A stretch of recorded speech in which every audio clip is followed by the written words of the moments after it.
സാധാരണഗതിയിൽ കേരളത്തിൽ പാർട്ടി വോട്ടുകൾ കൊണ്ട് ജയിക്കുന്ന 50 സീറ്റുകളെങ്കിലും LDF-ന് നിലവിലുണ്ട്. കഴിഞ്ഞ തദ്ദേശ സ്വയംഭരണ തെരഞ്ഞെടുപ്പിൽ 57 സീറ്റുകളിൽ LDF-ന് ഭൂരിപക്ഷമുണ്ടായിരുന്നു. 57 മണ്ഡലങ്ങളിൽ LDF-ന് ഭൂരിപക്ഷമുണ്ടായിരുന്നു. പക്ഷേ 110 സീറ്റിൽ കുറഞ്ഞുള്ളതൊന്നും മുഖ്യമന്ത്രി പ്രതീക്ഷിക്കുന്നില്ല.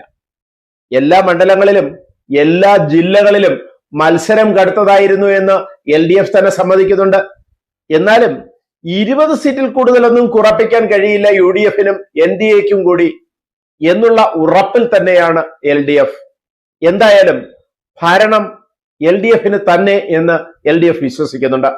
LDF-ന്റെ ഈ വിലയിരുത്തലിന്റെ അടിസ്ഥാനം എന്തായിരിക്കും? ജില്ലാ അടിസ്ഥാനത്തിൽ നമുക്കൊന്ന് ചിന്തിക്കാം.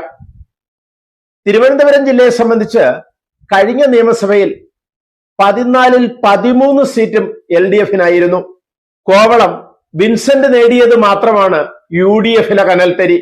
നേമം, തിരുവനന്തപുരം, വട്ടിയൂർക്കാവ്, കഴക്കൂട്ടം, തിരുവനന്തപുരം മണ്ഡലങ്ങളിൽ ശക്തമായ ത്രികോണ മത്സരമാണ് നടക്കുന്നതെങ്കിലും നേമത്ത് ശിവൻകുട്ടി വിജയിച്ചു കയറും, 2000 വോട്ടിനെങ്കിലും വിജയിക്കുമെന്ന് തന്നെയാണ് LDF-ന്റെ വിശ്വാസം.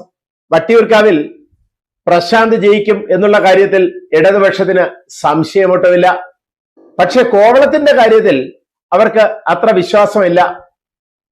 വിൻസെന്റ് നേരിയ ഭൂരിപക്ഷത്തിൽ വിജയിക്കും എന്ന് തന്നെയാണ് LDF-ഉം വിശ്വസിക്കുന്നത്. ശബരിമല വിഷയമൊക്കെ ഉണ്ടെങ്കിലും ന്യൂനപക്ഷ വോട്ടുകൾ ഒന്നിച്ചു ചേർന്നതിനാൽ കഴക്കൂട്ടത്ത് കടകംപള്ളി സുരേന്ദ്രന്റെ വിജയം LDF-ന് ഉറപ്പാണ്. അതുപോലെ തന്നെ കാട്ടാക്കട 3-ാം ഊഴത്തിന് വേണ്ടി ശ്രമിക്കുന്ന IB സതീഷ് ജയിച്ചു കയറുമെന്നുള്ള കാര്യത്തിൽ LDF-ന് സംശയമൊട്ടുമില്ല.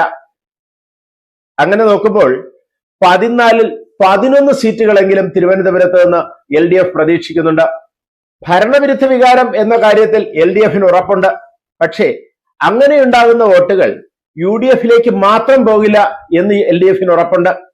അത് പങ്കിട്ടെടുക്കാൻ BJP-യും ഉണ്ടാകും. അതുകൊണ്ട് തന്നെ ഭരണവിരുദ്ധ വികാരത്തിന്റെ ഫലമായി ഉണ്ടാകുന്ന വോട്ടുകൾ 2ആയി വിഭജിച്ചു പോകും എന്നുള്ളത് കൊണ്ട് തന്നെ LDF എല്ലായിടത്തും വിജയം ഉറപ്പിക്കുന്നു, അല്ലെങ്കിൽ പ്രതീക്ഷിക്കുന്നു. കൊല്ലം ജില്ലയിൽ LDF പ്രതീക്ഷിക്കുന്നത് 6 മുതൽ 9 വരെ സീറ്റാണ്.